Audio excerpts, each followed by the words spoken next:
Good morning, good evening, good afternoon if you guys are here. Thank you for tuning in. We are live for episode 7 of Delete the VODcast, number 7. Can't believe it.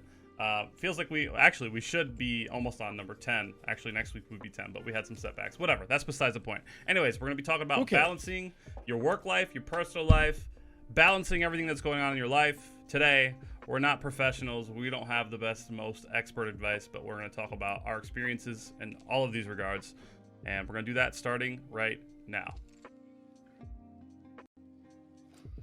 Hey, bitch. We really need like a music button to dance to. Okay. Like we need to have... All right.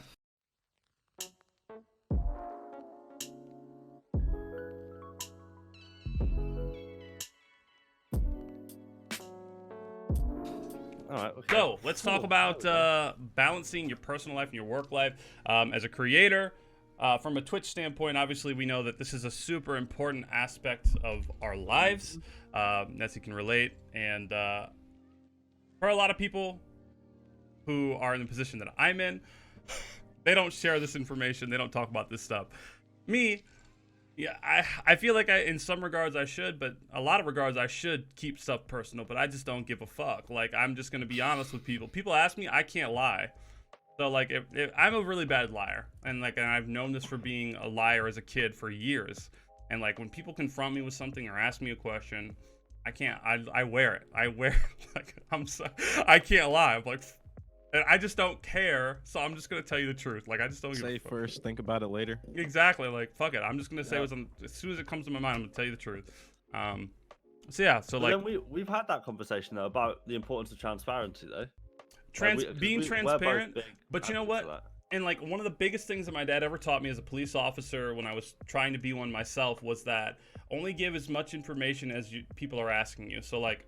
Yeah. You don't need to go out and spill out everything correlated to everything or one small detail they ask for and then something that's connected to it. You don't need to do that. You just need to be... They only need to know so much, right? Like, people only need to know so much. They don't need to know what's going on with you. And I've been seeing a lot of stuff on, like, Facebook, like, don't tell people what you're working on or what you're doing, because when you involve more people, it just becomes sporadic and erratic and just doesn't work out. And people being involved in what you've got going on to be successful taints your success in a way.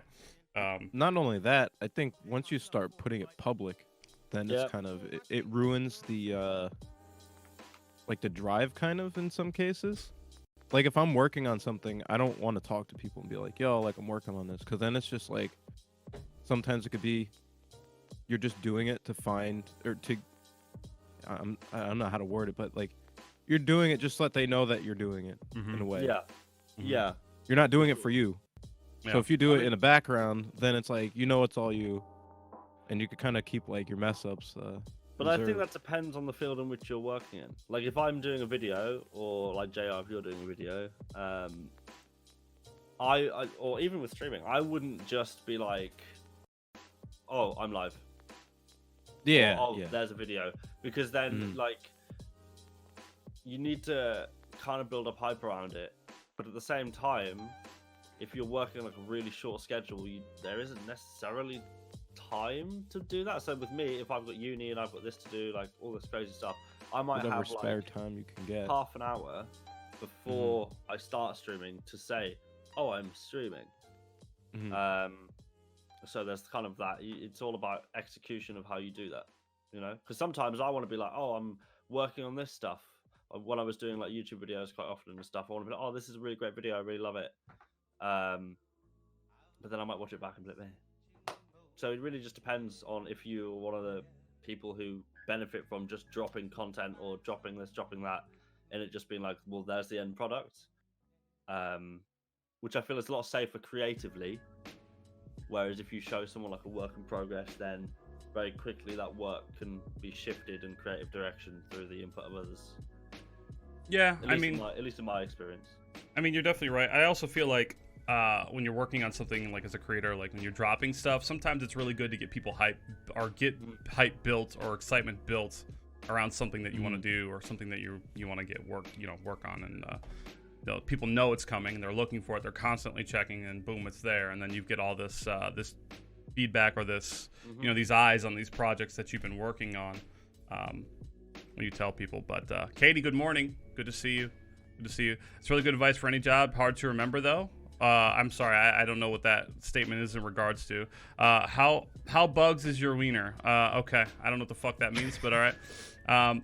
Anyway, so like, obviously it's super important. I feel like I'm not the best person to like give advice on this because again, I'm very like I don't hide anything. Like, yeah, you could ask me for a DP and I'd probably send it to you and I just wouldn't give a fuck. Okay. Like I wouldn't do that. It's like For it's those wondering, he's talking about a display picture. Okay? a display. Yeah. Only give as much info as you're asked. Yeah, exactly. It's very important to remember. It is good advice, Amish, and that's something my dad taught me. And he's right, man. Like, and that goes in regards to everything. Like, if someone's asking you something, you don't need to be like every other detail. It's just direct what they ask, and that's it. And that's even if they deserve to know or need to know. Yeah. It's a very need to know basis sort of thing. And I could definitely take that advice for myself. And when it comes to like privacy, like there are some things that I shouldn't talk about or shouldn't say on stream. And we did an episode of the podcast that we didn't decide to air because it was just like, why? Like, I don't need to, like, there was no reason to. So we didn't do it. But it's I don't know, like, I guess I need to retain information a little bit more than I do, but I just have a very hard time just not being honest and upfront about anything. So yeah, it is what it is. Personal life, I don't know. I guess I'm really bad for this. It really is, because the thing in like, in my experience, and for those who like don't know, there's like obviously tiers of content creator in regards to like outreach, popularity, exposure. Like with different number brackets comes different amount of interaction. So like for me, being on the kind of smaller end of that, I might get like X amount of notifications a day, but that doesn't take away from I can scroll through Twitter and it not be like having to constantly keep up with things. But to some people, they don't get a break from social media. And I'm the type of person who, if I've had a long day, I'll just like crash out and go for a bit of a scroll through Instagram or say hello to people, to have a bit of a chat, jump in Twitch, whatever. But then if that entraps you and you get sucked into that and you can't get a break from it, this is when that professional personal life balance really comes into it. Because like, for example, like drama, every internet loves cancel culture and drama. And if you are like an internet personality or you are a content creator and you use social media networks to show your content and to express yourself and to, you know, share your opinions, that is a platform for them people to target you on as well. So that can come into that balance as well. Because like, for example, that podcast that you aired, some people might take that the wrong way. Some people might get where you're coming from, but it never goes away once it's out there, you know? No matter what, like, as a creator, like, if you put it on the internet, you can find it somewhere at some point, like anywhere. If it's borderline, like, we'll get a rise out of people. People will clip that. People will, like, there's so many ways to just, like, tweets now are saved. So if you put something out there, like, it's probably saved somewhere else. Yeah, well, we saw that with the whole Kevin Hart thing a few years ago, didn't we? I don't know. No need to go into detail with that. It happens with so many people. Just go through their Twitter, scroll back to like 2013. Yeah, you could be a perfect human being. Everything. You could do nothing wrong. You could be like, you know, at the peak of your like personal life and your professional life and do nothing wrong. But then if you are a person of interest to anyone, they will go back and back and back and back and back and back to find something on you. And you can, I mean, like, people change. You know, I'm a different person than I was 2 years ago. So go back 10, anything that I said 10 years ago isn't going to apply to me now, but if it's dramatic, it'll come out, you know? Obviously and not, people could take it completely out of context, too. Yeah, of course. Like, I can't think of really a specific example of that, but just, like, YouTube is a big example. People say something like, oh, this person's YouTube channel is shit, and then immediately be like, oh, that was a joke, whatever. And then people will clip that little section, take out oh, this was a joke, send it to them, and then try and just it's the same with mainstream media as well, like news and stuff. Like, for example, the way it works is, because I did media at college, so we had to learn about all this stuff, and that's why I then very quickly didn't do media. is like, for example, if someone was interviewing me from like a publishing place or like a news place, and they were talking to me, and I said, what was it? If I said something like, "I would never kick dogs," in quotes, it would be like, "I kick dogs," Yeah. because I've said it. But they can change it. They take the never out. I would kick dogs, and then you're just put on blast. They can do that, like, and that's just obviously like a dramatic example, but that does happen. And that, you know, if you say something completely in a different context, it can be quoted because you still said it. You know, they're not misquoting you. But I mean, that's why you've got like slander and libel clauses in the publishing and all that stuff. But it is one of those things where you really need to kind of watch your back in regards to the stuff you say. Obviously, if you're a very open person like me and JR on stream, very transparent about things, that can bite you in the ass sometimes. You still need to watch what you say no matter what. But you still need to, watch kind of what you say. Yeah. And I'm guilty of that too, very, very much. Like, I talk about it every night. Like, I say things like super ratchet, but it's just a joke. But yeah, I probably should. I'm like, know that. Your viewers know that. They know that. It doesn't mean that somebody in there, like, there's always going to be somebody that's very upset with you for progressing, or upset with themselves that you're progressing and you're not, or they're not. So they'll take everything that you do, or like do it out of spite, or remember something, or record something, or have it. Like, it's almost like adolescent female drama from like middle school, high school, if that makes sense. Like, They just never get.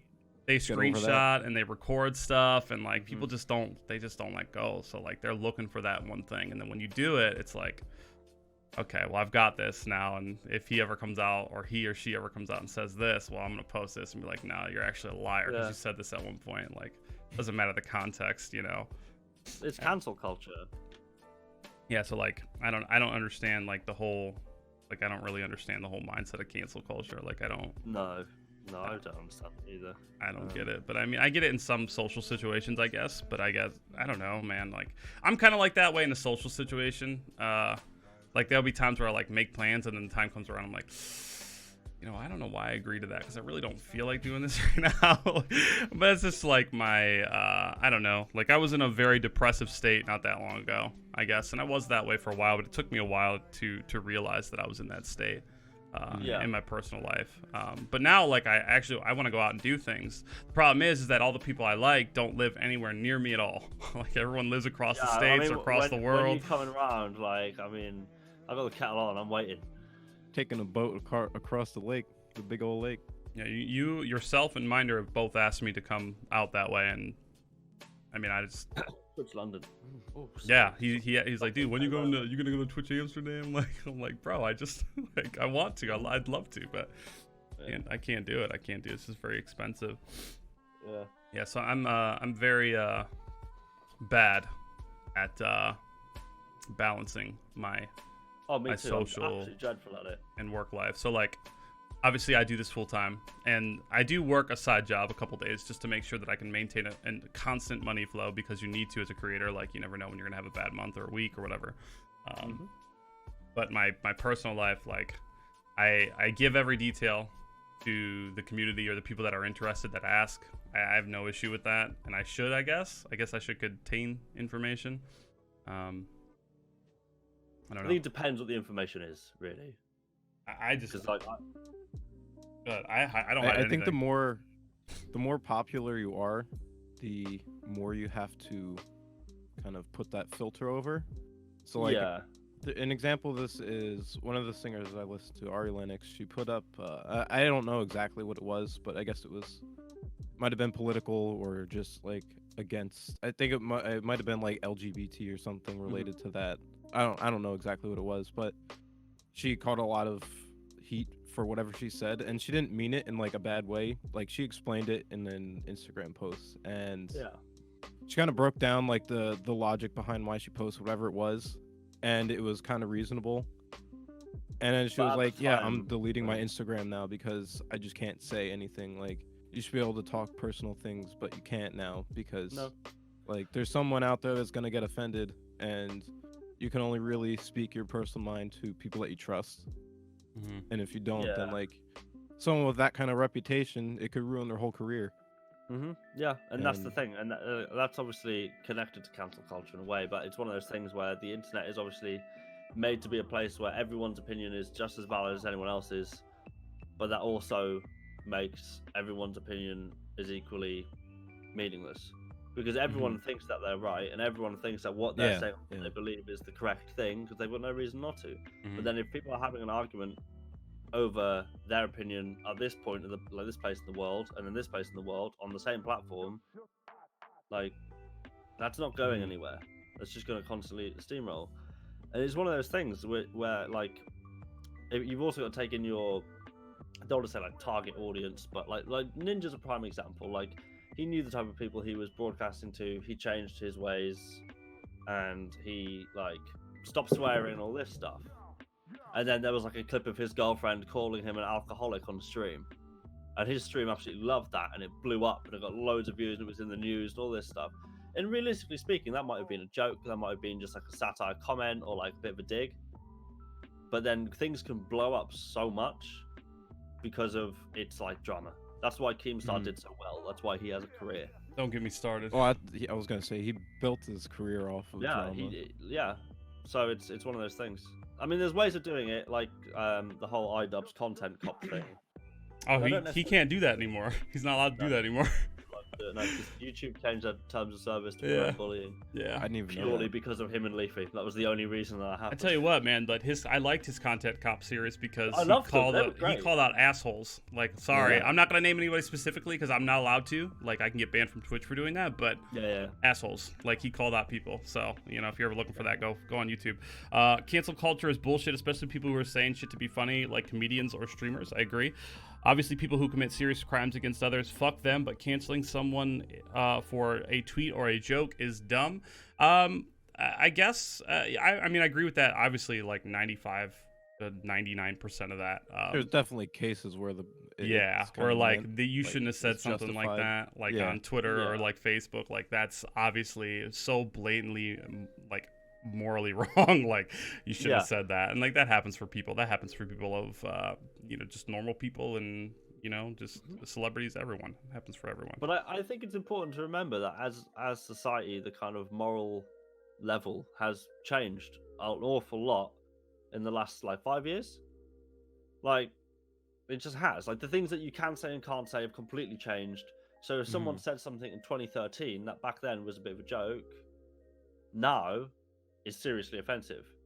But then people that it's like with cancel culture, it will be like brought back up to the surface and well, this person said this, but it's like, yeah, but at the time that wasn't considered a horrible thing. That wasn't considered, like people didn't view it in the same light as they do now, and it's not an accurate representation of that person. But then when this is what I was saying about the kind of different levels of creator or different levels of personality online, is if you've got 1 million followers and someone drops in a snapshot or like a screenshot of a tweet you sent 5 years ago calling like so and so like whatever, something that would be politically incorrect in today's standards but back then maybe wasn't, then you don't even get a chance to put your word out about it because it just blows up. You get, like Jason said, context matters. Yeah, it does. It does. What's up, Red Dirty? How you doing, man? And people's views change as well. Like, I don't remember the exact actor. Someone else might know in chat, but there was they're very well known. And they said growing up, I guess just the environment they were in, they grew up racist, and when they got older, they realized that was completely wrong, and I guess they came out about that and kind of explained it, like trying to change other people's minds. And I guess they caught a bunch of flack for that because it's like, oh, now you're racist, and like they just never knew about it. Just completely took the context the wrong way. They're trying to advocate not being racist, and everyone else is now spinning that around. And I'm pretty sure, like, I believe they were in movies and stuff. I wish I knew the actor, but I think it kind of just tumbled their career. Like, it does have that just effect. like that. It really does. I mean, there are certain careers where you basically become somewhat bulletproof, but then again, it's one of those things where, like, I think for people who, I think you may have touched on this earlier, JR, as well, there'll be people who are envious of your position. and there'll be people who see you as maybe a target because they're not happy with what you are doing, you know. And I mean, I've experienced it. I'm not a big streamer by any means, but even I've experienced this where there'll be people coming in like doing like copy pastas to try and make you say some like racist shit or whatever, to like prove a point as to like, basically trying to get me banned off Twitch kind of thing. Like that kind of thing. And I've had it before where I'm not gonna obviously name any names, but I've been playing with it people. This is like way back when I first started, and then you obviously will run into some kind of toxic people throughout your travels through the internet space. And there was this one guy who just didn't have like a social filter kind of thing. So it'd be fine. Then I'd start streaming, and then he'd start saying like really, really ratchet shit, which you just cannot say. Yeah. And then it would like, it just got to the point where I was like, look, no, I can't deal with this, and I had to like block him on Discord and stuff, because I would just get like really vicious DMs after him being like really chill, and we were playing together and stuff in a group, and then just getting like vicious DMs, calling me every word under the sun, like calling me the N-word, calling me this, that, and the other, all this stuff, and it's like really unwarranted stuff, like for no reason. And then he'd like come into my chat and say all of my chat and stuff, so I had to like ban him from my chat. And then he made 3 other alt accounts to do it again, and it's just like it gets to that point where it's just like, that's ban evasion, dude. I'm streaming to like 4 people. Is it really worth like I'm not even giving you a reaction. I'm just banning you on the spot. But then you've got to think. Sometimes that's enough. In his mind, that was a good idea. You know. I don't get why. I don't understand that. Do that shit, you know? I don't get it. It's just not. It's just so much wasted time. Yeah. But then if you think that's one person to like someone like me who was streaming at the time like 4 people, no, take that same mindset and apply it to someone who's followed by 1 million plus. You know? Because that reaction scales. Like no one in my chat cared, but if those things were said in a bigger streamer's chat where like chat's flowing, a lot of times either a mod will catch it or it'll just chat's going quick enough, it'll just right on by. Exactly. And that's the thing. But if someone comes into my chat and is lurking, because obviously when you're in like smaller numbers, there's a lot of lurkers around. A lot of people lurk. That's how people use the platform for like quite a majority of people. And I don't want someone coming into my stream and thinking that I condone that. You know? Yeah. Because I don't. But if you're streaming to like 4 or 5 people, you don't have moderators who are like bam, bam, bam, bam, bam. And that is like actually a really big thing. Like a lot of people that I know who are pretty small have had people like that who have like followed and then put in a copy pasta of like, it'll be like someone's name, right? But if you're like, oh, thanks for following so and so, but then you say it and it'll be like some sus stuff, and then like, haha, you're gonna get banned off Twitch. It's like, well, like why? Like my Twitter name at the minute is Hugh Moore, right? Because it's satire. It's obviously a joke, and if you say it, you're saying a different word. But it's not anything that's going to get you like kicked off a platform. Which, if you're in a position where your career depends on that, you know, like if you kicked off Twitch, like that's a big hit for you, you know. Oh fuck it. I mean, that's it. Like, there is no bounce back. It's taken me It's taken me this long to get to where I am, and obviously, like, I could go to, I don't know, to YouTube. YouTube would be like, I think would be my backup. I don't think I'd do live streaming again, to be honest. If I was banned, I think I'd be done with live streaming. I think I'd do YouTube content once in a while for those of people that wanted to still, you know, support and check out. I'd probably try to do like a, I don't know, Patreon or something. Like, I don't know what I would do, but I would have to go back to work. Like, there's no way. Like, it's a very, like, I'm just not a big enough creator for that sort of thing to work. Like maintain stability through that. No way. Yeah, there's no way. Like, it's taken me years to figure shit out that I know now, and years to get to where I am after years of fucking hard work. Like, holy fuck, dude. Like, night and day, sleepless nights for the last 5 years. Like, it's not something that would be very easy at all. Chatterbait is a good backup. I know, dude. I have a huge penis. I'd watch you anywhere. All right, chatterbait.com/DudeiRage. No. Oh my god, can you imagine, dude? No, please don't imagine. All right, let's talk about personal lives. So like, I'm not This topic is like all over the place because like I'm not really the best person to talk about this. Like I'm really not. I have. Well, we'll just talk about experience. Well, Doesn't need to be... well, we could talk about experiences too, but like as creators, like I know Justin, you go to school and you do photography on the side. That's really like where your personal life's at. I know you had some female stuff more recently than not. Got a couple of years ago. Love the ladies, but they are very, very much a very frustrating part of any guy's life. Can be. I ain't gonna say anything because she's in chat. Exactly. So that's fine. Play safe. Yeah, so let's talk about like what do you guys do to maintain like up to this point for the last 9 months, longer than that actually, I had not done anything for my personal life. Like I was so focused, and this is my downfall, like not really a down, but it's one of my it's a good thing and a bad thing because I've become very successful in everything that I've chased because of this, but it's also been very bad for me because for the last 5 years, I gave up everything. I didn't date. I didn't have a social life. I didn't have a sex life. I didn't do anything. All I did was focus on streaming and creating and and studying streaming. That's what I did for the last 5 years, and that's what I still kind of do. But now I'm like finally, now that I've gotten to a certain level that I wanted to achieve, I'm like, okay, well now, like the work gets harder. I have to work way harder now, right? Like, and I know that. But now I'm seeing myself in more of a social setting more because I feel like I can relax a little bit now that I've gotten to a certain part of my Twitch career. I want to progress, obviously, but now I feel like it definitely I can gets do things easier as you go. You kind of like work out your own formula with exactly. so you can kind of Then you have your kind of thing, you know. You're not battling to find what sets you apart because at a certain level you already have that. So then you're just continue. Obviously, I'm not partnered, so I can't really speak from that side of things. But like once you kind of have your thing and you have your kind of community and you have your growth, obviously that worst comes to worst could go away, but for the most part you've already built that foundation. Now you're just building up, so it takes the edge off to be able to sit back and kind of let that do its thing.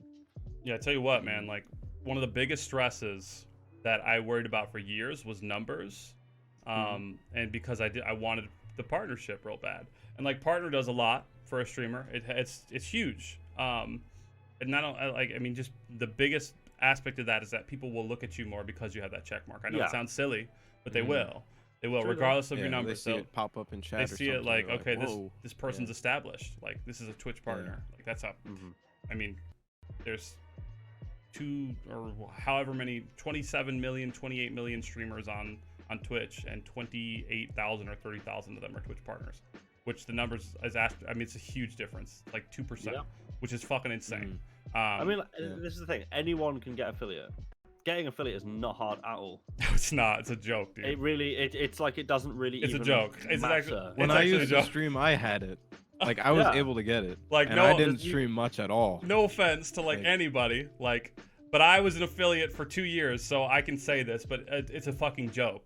Like it's a joke. It does nothing for you. It absolutely. I mean, it allows you to generate revenue. Like it's. I was gonna say it helps. It definitely helps. This is the like thing. being able to get the bits, the emotes are cool. It's like, okay, so I kind of understand it, but like for the most part, you've got to average 3 viewers and get, what is it, 50 followers? 50. I think it's 50. You could get those 3 viewers between bots.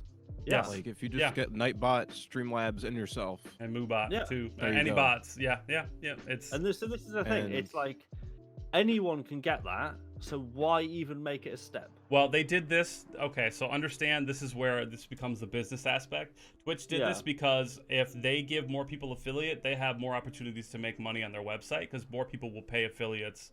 More streamers have affiliate, the more opportunities they get for revenue too. It's not more about the streamer. Not only that, it's more about the business standpoint. The revenue, of course, It gives people a taste of that partnership kind of achievement life, I guess. thing. Or like what comes. Yeah, like it gives you something to work for. Like if you just had like baseline streaming just because you like to stream to partnership, there's no like intermediate step, but that affiliate adds that like, all right, I got affiliate now. Then, now I have to keep the grind like, on. They set the bar so low for that. And it's like, don't get me wrong, when I got affiliate, I was like, oh, awesome, great, I've got affiliate, I can have emotes now. And it allows you to kind of get your foot in the door of presenting who you are. And it like for me, like my emotes are completely ridiculous. Like they're words. My emotes are words. I have one on my wall. but that's kind of my thing, you know. Like all of my like alerts are like around the whole hello thing. My sub alert is Shrek screaming hello in my ear. But yeah, I don't know. It's difficult because I've had this conversation with a lot of people who will be an affiliate, and then I feel like it can hinder your progress a little bit. Because for me, I hit affiliate and was really hyped, and then nothing really happened, and there's nowhere for you to go other than partner. Then you have to work, like you just have to do so much more. Yeah. And somebody, so like when it comes to the subbing thing, like, and I'll say this, and Twitch is super smart. Like they know what they're doing. Like they obviously knew like doing this affiliate thing would not only get people like super excited and hyped to be a streamer around Twitch, but it gives them more opportunity to make money. When I first started, I'm like, I will never sub a single streamer. To me, it makes no sense to pay somebody money for something I can watch for free, right? Here I am 5 years later, and I have subbed to a total of 107 different people over the last 5 years. And like I skip my subs around to try to support everybody. Like I don't do consistent. I'll do somebody for 6 months. I thought you were gonna say 100 and no, not concurrent subs no. right now. Oh. Okay. I'd be like, dude, that's where all my money is. Like it's all just supporting other streamers. No, but and I always said I would never do it. And like Twitch found a way to rope me in. And I love the culture. Twitch is its own culture. Like I love it. And I love to support my friends and like people that are my colleagues or like people that are alongside me in the same sections. Like I'll drop subs randomly all the time. I'll cancel this one and then I'll go do somebody else that I haven't done before. And clearly 107 people it's a lot. Like, and we're not even talking about gifted subscriptions at this point. I don't even know how many gifted subscriptions I have. Probably over 100 from people, just stopping in chats. But and I don't even know how we got into that, like the balance of affiliate. And let's go. We're way off track, dude. Personal life. We're talking about personal life. I know we go. It's kind of your personal life, though. If it's your hobby, if it's your passion, then it's kind of your personal life. Yeah, but this is also like my job too, so it's like not really a personal life. You have to find a way to detach from something that you're pursuing, even your hobbies. Like if you're spending too much time doing one thing, it becomes more of a work than it does become something that your enjoyment. You have to like step away and do other things. And like I said, like the problem is the issue that I have is that everybody lives across wherever. Like I like all you guys. I would love to hang out with tons of people that are in my community, and I can't because no one lives right next to me, or it's not very easy. So like we have to plan big trips to do this. That's what TwitchCon's for, which obviously I haven't been able to make. I didn't make last year. I don't know if I'll make it this year because my sister's wedding's at the end of the year, but it becomes difficult. And I don't know, I'm getting older, I'm finding it more difficult to put myself in a social setting where I can make friends, because I'm a very open dude. Like I can go to the bar and see a bunch of bros like getting a beer and be like, buy them a beer, and they're gonna think I'm gay or something. I'm like, bro, like I just want friends. Like you guys look cool as fuck. Like let's just be boys. Like but well, that's the nice thing about hobbies is you just kind of like the amount of people I've met from the track. It's insane. We just go there, take pictures, have fun, whatever, and just it's mutual purpose. That's the thing. But that's why it's difficult with Twitch, is because everyone's still in the same boat. Everyone's doing it because they love it and they have this community, and you have that one thing in common, and it is what it is. But then, like you say, and then there's 100 miles between you guys, so you could connect with these people. A couple hundred or a couple thousand, Yeah. Aren't you stuck if you're an affiliate? What do you mean? What do you mean? Are you stuck? You're not stuck at anything. What do you mean? What does that mean? Multi-streaming. I'm pretty sure. Multi-stream becomes a thing for partner. That's a partner benefit. Another element of the stream is you could be professional. Could be your professional life whilst you're at college or uni. It's mad difficult to balance personal, part-time job, uni relationship. So this, I'm actually super familiar with this. So like when I first started streaming, I was working 2 jobs. I was working at an animal hospital, and I worked at Toys R Us while they were still around. And I was going to school full-time. That's 40 hours a week. And I was trying to balance my social life and my relationship at the time, which I'm no longer in. Feels bad, man, which is whatever. You get burnt out. And like, I tell you what, like I was quick to snap, like all the time. Like I was very irritable. But the one thing that I found that made me like super at peace was streaming.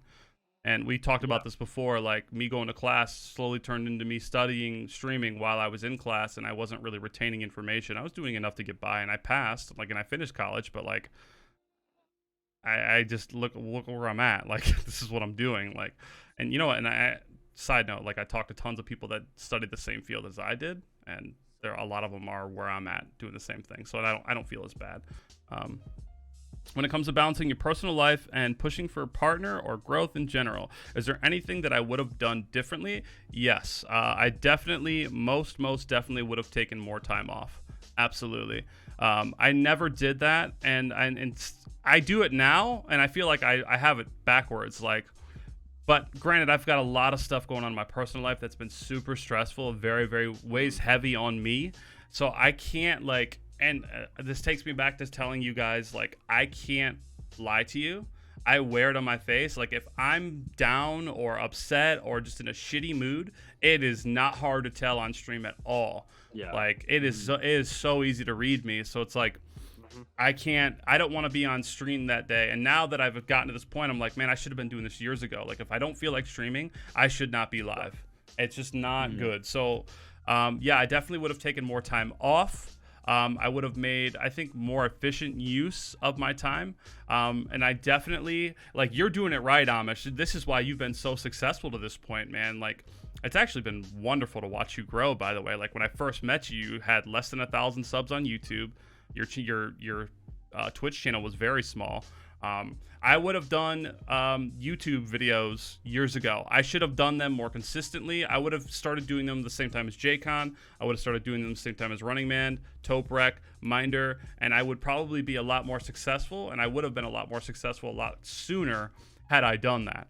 So definitely take more time off and do more content creation. Yeah, and you know what? And I always wanted to start a podcast, but like I never talked about it. I wish I would have started this years ago. I've thought about it. I'll admit, like, I've thought about it. I never thought I'd be the one to actually get on one. Yeah. Like, yeah, because I think I'm pretty sure I sent out a tweet and was like, right, screw it, I'm starting a podcast. Like, let's just do it. And this was like, this is like maybe I think this was in November, maybe October. And it was the same day that you then contacted me and asked me if I wanted to be a part of this. Mm-hmm. It was the same day that I sent out that tweet saying, I want to do it. Yeah, I wanted to do it for ages. I'd been looking at people and wanting to do a show, and I'm like, I want to have co-hosts because like I could talk all day and fill the air, but at the end of the day, like it's fantastic to have a different perspective or a different outlook, or even an agreement or a conference on something. So it's been good to have a cast instead of just me. Could not agree more. Sedanoid, good morning, man. Good to see you. Could not agree more. I wish I had pushed for YouTube more back then when DayZ was in its prime. I agree. I also had more free time back then. Yeah, man. I mean, it's just the way it is, dude. Like, it's a huge thing. And as a creator, like, you really have to find a really good balance of it. And I don't know, man, it can be hard to find a balance of it. It is hard to find a balance of it. Like, you have to, it's trial and error. Not having free time can be just as good though. Like, I've noticed with the photography stuff, if my semester's just completely wild, like 5 days a week, like last semester was a perfect example of that. I was there 5 days a week, took the 8 o'clock train in, probably didn't get home until 8 at night. Having a photo event to look forward to that I enjoyed doing, like, I allotted that day was like me time. Yeah. So I didn't really have free time, but I made time for myself. So I knew I had to make the most of it. So I don't know. That's just kind of a different perspective, I guess, of having too much free time and not enough. Do you think? Well, that's...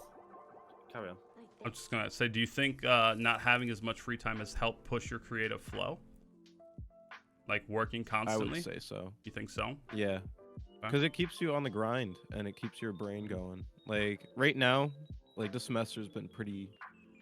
It's a little difficult, but it's been on the easier side, at least compared to other ones. And I just feel kind of stagnant because of that. And I feel like my creative mind isn't really like chugging. That's why I've been super hyped about this racing season, because I know once it kicks up, like, have you hit the ground running and that's it. But you find yourself worn out ever by constantly working and grinding? So that, like, yes and no. I don't like just not doing anything. I always like to be moving and just working on something, no matter how small it is. Because once I lose that momentum, it's hard to get it back. So I don't like just standing still and. Well, I think that's can be a problem for you. I think you definitely need to take some Yeah, time for yeah, it you could and definitely relax. Yeah, Absolutely. it's definitely a problem at times. Like I've never been on a vacation or anything like that, and I don't know if I did go on vacation, if I'd know how to properly have a vacation, because I'm always used to going, and I wouldn't be able to just sit down and relax. Like I'd want to do something. I'd want to make the most of whatever time I had off. Like if a day goes by and I'm not doing anything, I feel like it was a waste. So Yeah. I mean, Yeah, I agree I with think that. it depends. Like for like, so my perspective on that is, so obviously, streaming isn't like certain other hobbies, you know. So like I mean, what's a hobby? Like say you're really into archery, randomly, right? You put in X amount of time, you get X amount of reward, and then you get better and better and better as time goes on. The more you practice. With streaming, it's not something you can just do for 5 minutes. It's not something you can just do for 10 minutes, and it needs to be consistent. Or at least if it's consistent, it's a lot easier to kind of carry that momentum on. And that's kind of how I destroyed my Twitch channel when it was actually starting to grow, is because I just had so much stuff going on, like, over last summer with like money and trying to sort out housing and my personal life stuff. I just had to stop for like a month and a half. And when you're just about holding on to like 5 to 10, sometimes 20 consistent viewers, and then you disappear off the face of the planet, that goes away. You know? So that happens to creators of all sizes. And if you like, it is so like, especially in the DayZ section, I don't know what it is about the DayZ section. This is something I noticed early on, but like, most of the DayZ fans will only watch DayZ, and if you take one day off, you're gonna feel that so fucking hard.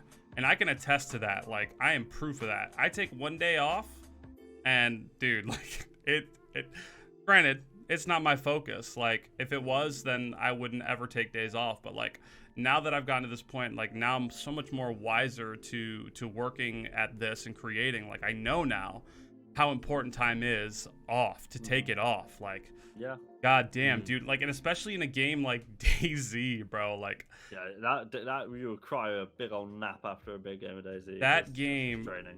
Literally drains your soul. And you know what? And one thing that I've noticed consistently about DayZ streamers is there's a lot of depressive periods and states for DayZ streamers. Every single one of them has it. And I can name them all, but I don't need to name them all, because I'm telling you, every single one has it.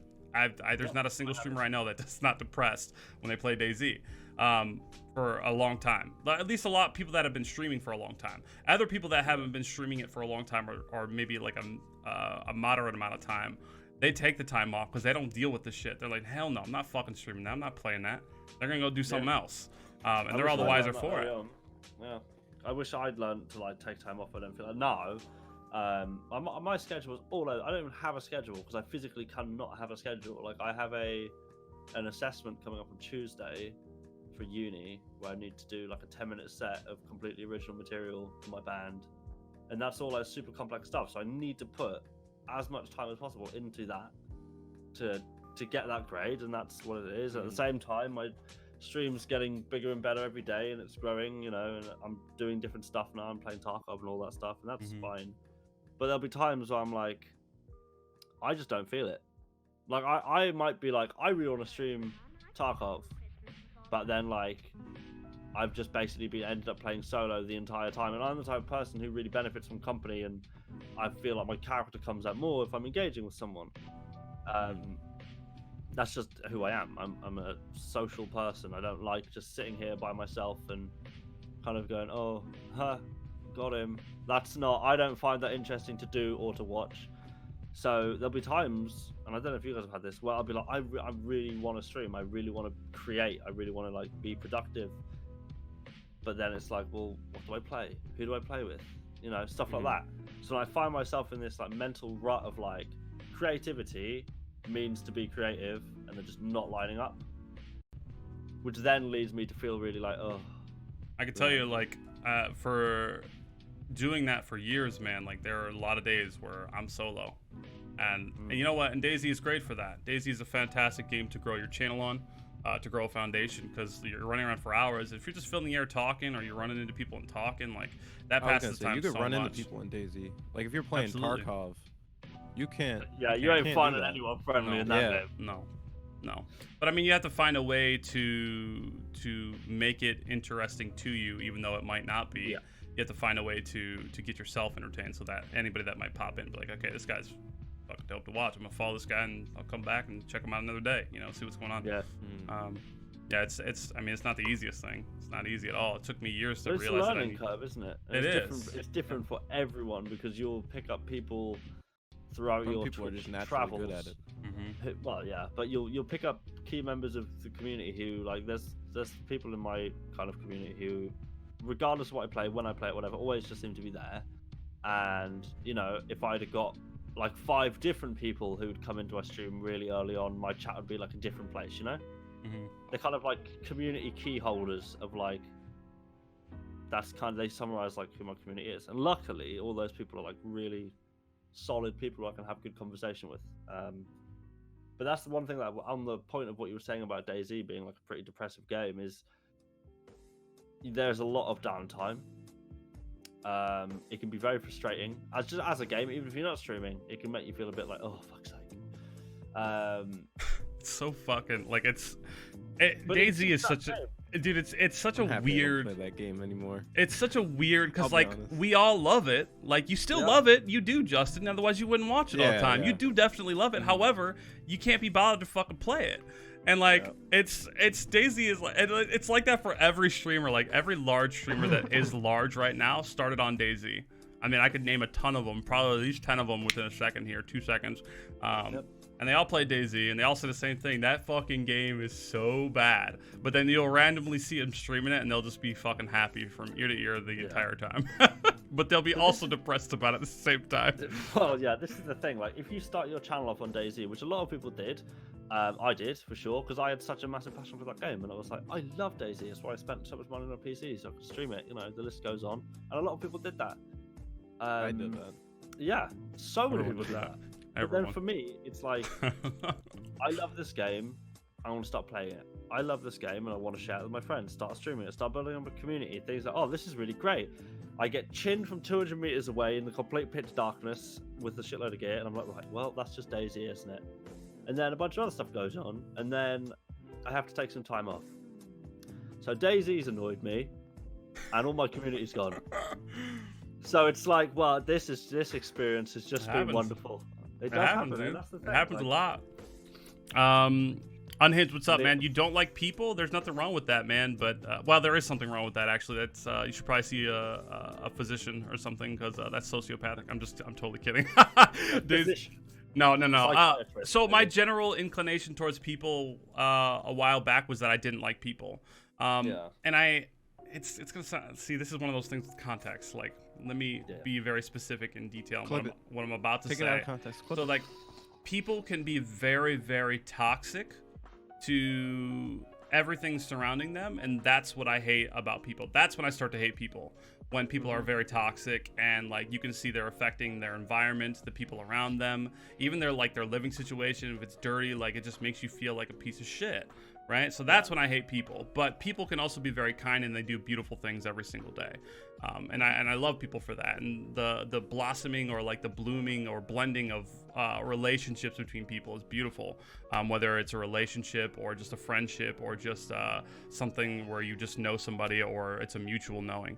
DayZ is like an abusive boyfriend. I love it so much. It treats me so poorly, and all my friends tell me I could do better, but they don't know him like I do. Well, the difference here between that situation is and this situation is that all your friends play DayZ too, and they do know DayZ just like you do.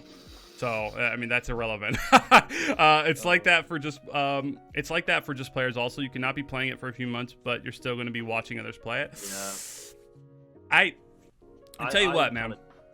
I don't watch DayZ at all. I can't watch DayZ. If I'm watching DayZ, I might be like in Mindy's chat, like modding for him a little bit, or like I might be lurking in Amish's chat, but I don't watch DayZ. If I have a stream open and they're streaming DayZ, it's muted and I'm not watching.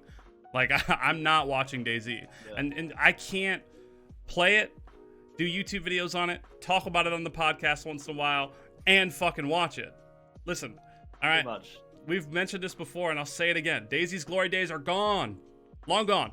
See you later. Don't think they're coming back, because they're never coming back. They're gone. The engine has changed, and the beautiful, quirky ridiculousness of DayZ is gone. Like, that was the beautiful time of DayZ. It was 0.62 and before it. That was when DayZ was great. I mean, DayZ's still a great game. Well, it's kind of the idea is great. It's very unique, but DayZ will never be what it used to be. So it's just not as beautiful to players like myself who have been playing for 7 years. I think it's all when you start playing. Like, exactly. When that experience is new. Exactly. Like, if people started with the mod, they're gonna say that was the greatest era. And you know what? No, I'm sorry. And you know what, dude? Like, and a lot of people that come into my chat now, like, I feel bad some days because they're super excited about DayZ, and I'm just like, why are you so, like, because you know me, I'll tell them, like, I don't know why you're fucking so excited. This game's trash. Like, I love it. I've been playing it for 7 years, but that's why I get to say the game's ass, because it's 7 years. I've been playing for almost 7. December will be my 7-year anniversary where I've played DayZ. I can't fucking believe it that I've spent 7 years of my life playing this game consistently, at least 15 days a month, which is just fucking nuts. But yeah, so like people that are coming in now that were like aware of DayZ on console are playing it for the first time now. It's been out for like what, a year on console now? I don't even know. It's been out for a little bit now. But like they're experiencing everything now, and they come in, they're super excited, and they're like, dude, I fucking love this game. Like, this is so sick. Like, I got an M4, and I'm like, the engine's trash. It's not the same. The game's but you know what? Like, I get excited for them because like I remember when I was excited about DayZ like that, and which I'm not anymore because I've been playing it for so long. But, you know, I mean, I get that aspect of it. I don't like most people. The good ones are golden. I agree. Thought the money on your PC was for the degree. Oh, shit. That's personal business. That's nothing to do with me. Only you guys. That's just memes. That's just memes. Wait. You tell your IRL friends that you play DayZ? Listen, I tell my IRL coworkers that I play DayZ, and they ask me why I still play that. I'm not even kidding. No, listen. I just try to be realistic, Whack Attack. I don't want to smash streams. I think it could get back there, but I'm a hopeful idiot. I'm sorry, Amish. I think you're wrong, Andy. I'm sorry. I think the glory days of DayZ are long gone. The way the engine is now. I mean, maybe there might be more patches in the future. It might bounce back. I don't think so. Like DayZ is like a bit of a bouncing ball where it will bounce back higher, then back down, and a little bit higher. It's eventually just gonna I think any game kind of. But DayZ specifically has done that for every patch since its existence. It comes up and then it's shit. It's every patch. Like, it has an increase, an influx of players, and then it just fucking goes back down. But DayZ is like, oh goddamn, dude. DayZ could be literally on the up for the awards of the best game ever created and the worst fucking game ever created. And like, at the same time. At the same time. Like, it's just there are things that come out for this game that are unacceptable. And there are also things that have come out that like have paved the way for other games to fucking improve and make things better with DayZ. DayZ is just such a fucking weird ass game. We're getting a bit off track now. We are. I've been wanting to say it for the last few minutes, but you guys were just going. I was letting it go. All right, let's stop and let's go back to the DayZ podcast. See, this is what DayZ does. It comes in and it consumes your life when you don't want it to. I'm over it. I don't want to talk about it anymore. All right, let's go back. Wait. Let me read these last comments here, and then we'll go back to this. Agree to disagree. The pop will never be back to where it was, but I think the game could be as fun as it was back then. Yeah, we're gonna have to agree to disagree. I still like to watch DayZ if it's not only KOS. Well, you let me know, man, because 99% of the people that, including me, I shoot everybody in the mouth. The pop will never get back to 0.62, especially since they don't shoot themselves in the foot. Every time they have a big patch, that will bring players back. Agreed. Dead Matter, I can't wait. Red Dirty. All right, let's get off the track of fucking DayZ. Let's throw it out the window. I don't want to fucking talk about DayZ anymore. God damn it. Anyway, personal life, business life. It's obviously personal versus professional. Right. I think we all agree that you have to find a really good balance, and sometimes that might take years to do. But you definitely have to find it. You have to take your personal time. You have to find something for you that's not just business related or not strictly one hobby to do to get your mind straight. Because if you don't, you're going to feel like a piece of shit all the time, and you might even get depressed, honestly. And also it'll take away your love for things too if you work too hard on something. I feel like I'm in the middle of a weird, I guess, I don't even know what you call it. Just a weird zone of professionalism. Mm-hmm. So right now I'm trying to find like jobs and internships for my degree. And for that, you have to get, all up in your nice suit. You have to go into the place, have your interview, whatever. And it's very professional. And to me, I don't care for that because it doesn't show what you know. Like anyone could just dress up in a suit. Doesn't matter. Mm-hmm. So if I could, I'd throw that out the window. And then also on the track, it's like, I'll go shoot pictures. Where I go, it's very, there's no filter. People are very vulgar. People are just there to have fun. It's whatever. But there's also sponsors and stuff there that you could potentially work with, especially if you're a photographer. So it's like, you have to find that middle ground. Balance, yeah. And it's just, I'm hit with all extremes, like business extreme to the vulgarness and openness, no filterness of just being personal with people, and then also having to work with companies. And it's like you're trying to manage all of these different, I guess, lifestyles, if you want to call it that, or it's weird too. It's a very weird thing. I get what you're saying. And that's why I usually stay kind of reserved, because I just want to show my best self. Yeah. I don't know.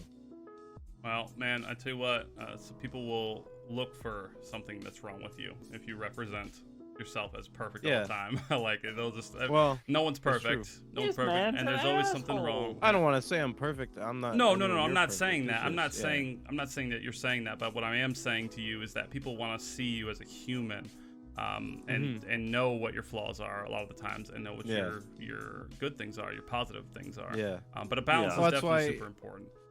With the internships and like wearing a suit and everything, I'd rather just go in there with what I'm wearing today and just like, this is me. This is what you're getting. If you don't like that, you'll be able to make your decision right there and then. Like if I wear a suit, that's me putting on this persona of like who you want, and not what I am. Not who you are, Yeah, for sure. And this is a weird thing, because I was thinking about this morning before I even knew what this topic of this podcast was going to be, was if I do get an internship this summer, they search through your social media and everything, and I'm sure they'll be able to find the podcast. And I don't know what I'd do if they were like, hey, you can't work with us if you're going to be doing the podcast. I don't know. I think sometimes. See you later, Justin. Like, I totally would understand if you're like, I gotta step away. I'm like, okay. Yeah. I mean, if that's something that has to happen, that's something that has to happen. The likelihood of that happening is pretty slim. I think that's very slim. Yeah. Well, I mean, the way I look at it, if they're willing to sit through 8 hours of content just to prove that you are an asshole, then likelihood is, if they're that committed, you're probably just gonna get the job anyway.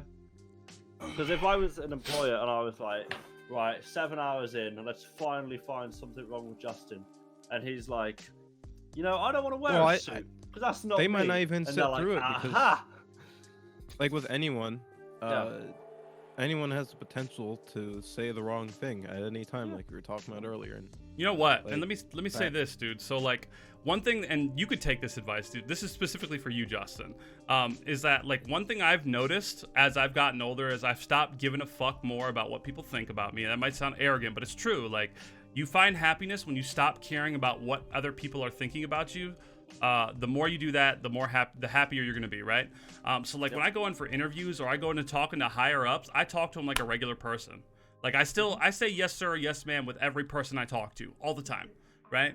I don't talk like with I use vulgarity to like as casual conversation fillers. Yeah. Like that's my dad hates that about me because he didn't raise me that way. But like if I'm like comfortable with you, I'll be like, yo bro, I was fucking, like doing like, that's how I talk, right? But like when I don't know, higher ups will come in from the company, like the CEOs and shit, they'll come in and be like, hey, how's it going? I'll shake their hand, like, man, I'm just doing this fucking bitch work. Like that's why I don't say that, but like, I'm just doing this, and like I'm super casual with that, and every single time they have loved that.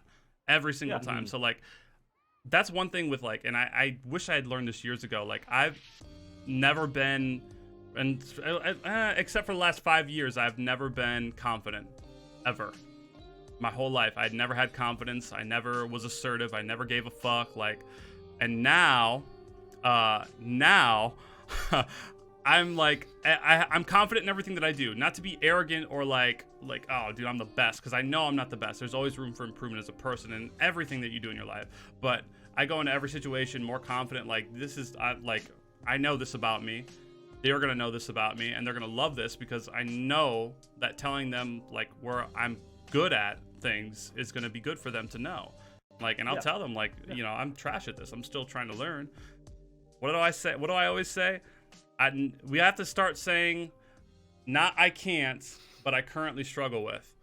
And that's a big, big thing. Like, I wish I'd been doing that for years, because I've been saying I can't do this for years. Whereas it's not I can't. I can do anything. Anybody can do anything if they want. You just got to learn it. You just have to learn it and try, and you struggle with it. And you fail. The more you fail, the more opportunities you're going to have to succeed, because you've been through all the failures. Now it's time to succeed, if that makes sense. Discord is a whole different level of ratchet. I don't know what you mean. I don't even want to know. Sorry, can we just take a minute? That was some wholesome shit right there. What's that? What you just said, man. The whole. You didn't even realize it. What? You were just. It was so that's wholesome. Yeah, it came from the heart. You didn't even realize you were saying it. I don't even know. What did I? What? Are you talking about like the I currently struggle with thing? Yeah, the whole thing. Oh, the whole thing. I don't know. Anyway, man. So you like go in confident and just be yourself, man. Like, I've learned that so much. I didn't really hear that before. Like, high school and like everything, like, you gotta get ready for college, you gotta get ready for this big job, and like you gotta fucking be professional, and you gotta have this resume. And I'm like, yeah, I'm gonna have this resume, I'm gonna look clean, but I'm also gonna talk to this person that is interviewing me or talking to me as like a person. I'm not gonna be like treat them as a suit or a number, which I think is a huge problem, especially in America. We treat people like numbers versus people, and that's why Americans are so generally unhappy and obese. Other countries got it going on. Like, they got it right, man. They got free health insurance. They got almost free travel. Almost like a lot of places have free travel. Like, they have so many other things that we don't have in America. And I don't know, man. It's just a very clear distinction between what they've got going on and what we have going on. And that's all off track. But anyway, you were saying some stuff, and that I just wanted to say that to you so that you know. Always be confident in everything that you do, because you know what kind of person you are. I know what kind of person you are. Yeah. You just need to make the person that's interviewing you see that. Know you. No. I mean, that's the thing. If you think, right, as, like, say you're speaking to a manager, right, like head of area manager, whatever, right, their entire job, they're spoken to as a superior, or as like people are skirting around them, don't want to have an actual conversation, because they're like scared of someone who's like in a superior position, right? And you got someone who comes along and it's just like, you're a person, I'm a person, let's talk. Yeah. That's refreshing to them. That makes you way more memorable than it does the 25 other people who turned up shaking in a suit, being like, here's my resume. Ooh. But if you turn up like, hi, my name's Justin, what's good? It's your boy. Then it's like, you know, they're gonna remember you. They're gonna know you. You're gonna be like, all right, so who made that interview the most enjoyable? That's right. It was your main man Justin, who came in there and was himself. You don't need to wear a fucking suit. You're not trained to be a lawyer. You know, you're not gonna be in a courtroom. You know what I mean? You're just yourself. And if you can show yourself and be like, this is who I am, this is what I do, very casual. You don't obviously don't walk in there, what the fuck is up, man? Like, don't do that. But like, you can be casual. There's nothing wrong with that. I feel like people get way too worked up about interviews. They do. Thinking that it's like, I have to be like prim, proper, perfect. Like, no, if you're gonna be yourself, if they don't want you for who you are, you don't want to work there. Exactly. Like, it's that simple. It's very simple, man. And I wish I had been so much more like, I see so many situations in my life that flash through my head as we talk about this, and like, I was just not confident, and like, and if I had just been so confident in the person that I am, like, I don't know, man. Like, I always focused on my flaws versus what I was actually good at, or things that I was good at doing, and I never succeeded in things because I didn't allow myself to. I was failing already, like, by not trying and saying, well, I'm not good at this, or I can't do this. I can't. Yeah. And I currently struggle with. Fall into, a lot of people nowadays mistake confidence for arrogance. Yeah. And they're completely different things. I get that a lot. I get that I'm arrogant a lot nowadays, and I'm like, I'm not always. So like for example, we'll use guitar as an example. It's like my main hobby. It's what I'm doing my degree in, and I know that I'm very competent at doing that. I'm not over here saying I'm the best. Y'all better get on my level. I'm just saying I know what my level is. I know I'm a competent player. I can do this. I can do that. I might not be the best at this, but I'm good at that, and I know that about myself. So when it comes to someone saying, "Hey, what about this project? Do you want to jump into this project, or what do you think of this?" and I see it, and I say, well, I would this, I would that, I would this. If I'm confident in my decision because I know that, the amount of times people have turned around, oh, a bit arrogant, aren't you? No, I'm not arrogant. I'm not saying I'm better than you. I'm just saying I'm aware of what I can do, and I'm accepting that for myself. Because I could go around, and I used to go around and say, oh, I'm trash at this, I'm trash at that, oh, I'm never going to be good at this, never going to be good at that. Guess what? I never was. Mhm. So the minute you recognize your own ability is the minute you can actually recognize that there is room to improve. In the same way that when you think that you are the best at everything, you're in a confined headspace and your results will be confined because of that. I agree. Do you ever find yourself like bouncing around in this area of you feel yourself being overconfident and you're like, no, you got to dial it back, and then you kind of fall back to Nope. What I makes you dial it find back, myself bouncing around in this Do area. you It's like, feel you have to dial it back because of other people's perception of that confidence? yes. Well, So there like, you let's say I shoot an event, the album turned out amazing. I know it turned out pretty damn good for what I could do. Gets a lot of good reactions, whatever. My confidence goes up with it, and now I'm thinking I'm hot shit. But as soon as I realize that, I'm like, no, you're not hot shit. Dial it back. I honestly having like this is what I struggled with, and I've had peers say to me what I'm gonna say to you. So I'm not talking up my ass. Like, I've seen your photography, and as sort of like, I am not a photographer, right? I'm super interested in photography and videography and cinematography and all of the ographies. So I know looking at your work that it is good work, right? I might not know all of the ISO, shutter speed, blah blah blah blah. The technical stuff. The technical stuff, but if I can see, like, I did graphic design for like 10 years, so I know about composition. If I see a well composed photo, I'm like, that's a well composed photo. That there is a good photo. There's nothing wrong with looking at your work and being happy with your work and understanding that you have achieved something with it. If you then went around and tagging every single major player in Formula Drift and be like, I'm the best guy for the job, blah blah blah blah, then that might come across as a bit arrogant. That becomes arrogant, like there's nothing. Accepting your ability, there's nothing wrong with that at all. If you are saying, I am really proud of this work, I think it's really good, there's nothing wrong with being confident and humble at the same time. Like, you can be confident in what you're doing if you know it's good. Like, if you have experience in something, you've been doing it for years, like, it's okay to be confident in it, and it's also like more pleasurable to be around you when you're humble about it as well. Yeah, for sure. There's definitely a you can do both at the same time. It's possible. Jigga Man, what's up, man? It's true. Struggle leads to confirmation that you can succeed. Absolutely. C-Dye, good morning. What's going on, dude? Let's talk. Put your pants on the same way as me. Okay. I read that before. I wasn't sure what. American capitalism is for these days. You have to treat the workplace like professional sports arena. You can find your craft, refine it, mold it. Always strive to improve it, and treat all others at your work as competition. Not to say you can't be friendly or even friends with these folks, but they're there to get money, to get your money. It's a bit of negative outlook, unfortunately. However, this rings true and has led to success for my wife and I. So I would say that's more applicable to somebody with a skill set or like a career job. Or I would, well, JR does it about being humble as well. Well, so you are very good at your job, and I know this because I've known you for years. You are very good at your job. I would say that's more applicable to somebody with a skill set like a craftsman or somebody that works with their hands or somebody that's in a professional setting that's a career type stuff. This doesn't really apply to, I guess, I don't know. It doesn't really apply to like somebody who's working in a retail setting or a fast food setting. Like, doesn't fucking matter because anybody can do those jobs. I could train a fucking animal to do it, and they could do it. Like, it's sometimes I come off arrogant at work because I get angry with people because it's so simple, so simplistic, this job, and like when they don't do it, I compare. Like, I tell my managers all the time when I get really mad, like I kind of not black out, but like I fucking lose myself. I'm like, I could train my fucking dog to do this. Like, and actually, what's funny is my dogs do pick up their toys. Whereas my coworkers don't pick up their trash and they don't put things away. They leave it all over the place. And that's how I insult them. Like, you should feel like a piece of shit because this is a basic ass job. We have high schoolers in our job that know how to fucking do what you're not doing.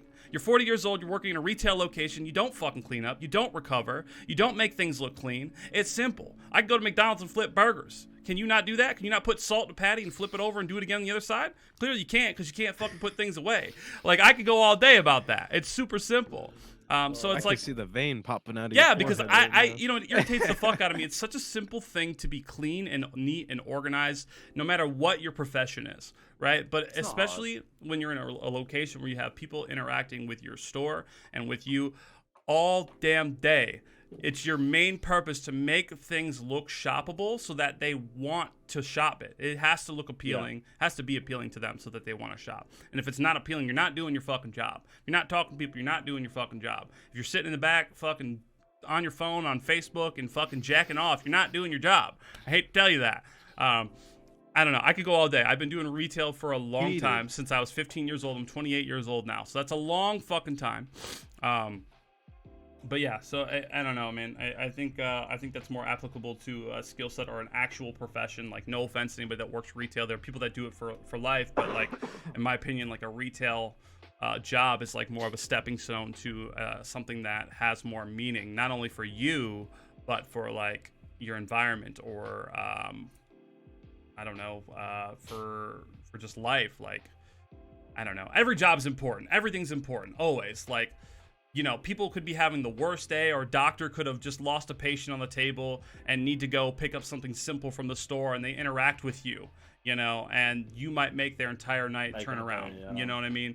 So like, every job is important. Janitorial all the way up to doctors to president, whatever. Everything has a purpose. But I just, you know, as for like a job setting, I believe that, like, I don't know, we're not necessarily, like, I've been doing retail for 13 years, 14 years, and I don't know why.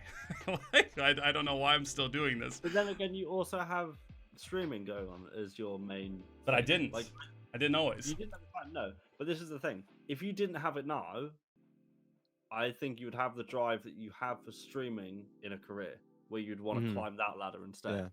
Yeah, true. You know? Yeah, I mean, you know what? And I actually often, every single day, think about going back into law enforcement. It's something I know very well. Very, very well. I know the laws really good. Firearms, police training. I watch crime scene stuff. I look at crime scene photos all the time. I do that in my spare time. Not something I talk about often because I'm more streaming focused right now, but I think about it a lot. And I do have that passion and drive for that as well. I walked away and JR was yelling about housekeeping. I'm yelling about general, what's the word, hygiene. I think that everybody should have it, and I think it's, to be honest, I think it's rude and irresponsible. To not have basic hygiene everywhere you go. Wash your hands. Cover your mouth with your elbow. Sneeze to the right or the left. Don't fucking sneeze in the air. Don't cough. Like, don't cough in your hands. Clean up after yourself. Throw your garbage away. Separate your recyclables from this trash. Completely off topic, but littering is, I can't stand it. It's ridiculous. I've seen, dude. when I go to school, I was on the light rail and door opened up to let people in. Dude just chucks a water bottle straight out. And I was looking at him like, come on. Like, I was walking on the sidewalk to class. I was walking on the sidewalk to class. Dude pulls up, opens his passenger door, chucks, it was like a carton of Chinese or like a plastic container out the door. I looked at him. He looked at me. Knew I wasn't going to do anything because this is some sketchy city. I just kept walking because I can't do anything. I can't say anything. It's gonna start something, but it's like, why? Like, laziness. Doesn't make sense. Laziness. Yeah, I don't. I think, well, it's one of those things that we don't. I mean, so I live in a pretty big city as well, and there's a lot of like throughout the city. There's a lot of really big. They're kind of like commercial sized like bins, right? And they have like a hole in the top, and you just chuck stuff in them, right? There's not so many like street bins. But like for me, if I had some rubbish, I physically cannot throw that on the floor. Like, there's no part of me which is then like, this trash should go nowhere, and I'll throw it on the floor. Right It should here. go nowhere. Here. It's going right here where I left it. It's just like, I'm just going to put this thing that I have then purchased right here and expect someone else to deal with it. It's just like pathetic. Alternate universe, bin men don't exist. What are you going to do? Sleep in your McDonald's box? It's fucking pathetic, man. It's pathetic. Well, I don't think get it. maybe the mentality is, hey, this is someone's job to pick this up. Trash. They're getting paid. Garbage. That's garbage. It's their job to sort it, not fucking come find it where you left it. Like, yeah, I don't go to a bar and shit on the table because people have played to clean them. Like, that doesn't make any sense. Do you know what I mean? That's a perfect, like, you don't, dude, like, we gotta take care of our planet. Like, that's a whole other topic. Like, people just fucking just are, this is what I'm talking about, where I hate fucking people, because I see people do so many disgusting things to animals, to the earth, to themselves, to their environment, to people around them. It's fucking disgusting. I don't even want to get into that. Did not know. You know what people like that don't have? They don't have a professional and personal balance. That's true. It's true. We'll throw back to the topic there. It's fine. Talking about your career, it's cutthroat out here in the streets. I don't necessarily view everything as a competition. I view it more as, I can learn from this person, but I'm gonna try to do better than them. I don't view it as a competition. I don't know. It kind of is, but like I never try to compete. I don't know. Maybe that's where one of my downfalls is. I'm not really a competitor unless it's in sports or games. Then I will. But I always want to learn something from somebody else. The day I had an experience when I worked at a guitar shop. The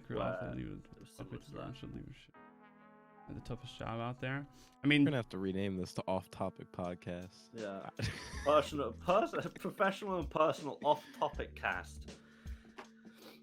Hawaii, what's up, man? We had a segment, but we changed it 6 times. There we go. You can do a shitty job, but please do it right.